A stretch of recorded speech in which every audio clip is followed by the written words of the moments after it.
Want to learn how to trade stocks online? Here's what you actually need to know. 1. Open a legitimate U.S. brokerage account. Use firms registered with FINRA and protected by SIPC, like Fidelity, Charles Schwab, E-Trade, or Robinhood.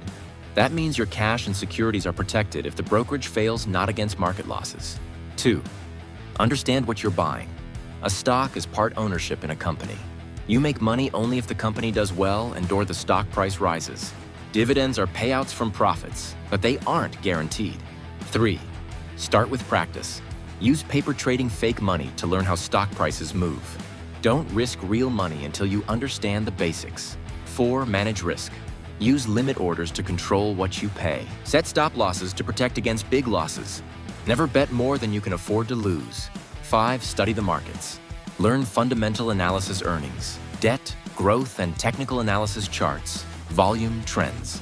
Avoid rumors, tips, or hot stock hype. 6. Trading is discipline, not luck.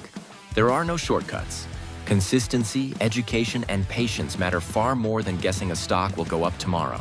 Hit like and subscribe if you're serious about learning the smart way to trade stocks. Disclaimer: this content is strictly educational. It is not investment, financial, or trading advice. Investing in stocks involves substantial risk, including the loss of all invested capital. Past performance does not guarantee future results. Always do your own research or consult a licensed financial advisor before making any investment decisions. References to brokerage firms and protections like SIPC coverage apply only if the firm fails, not to market losses.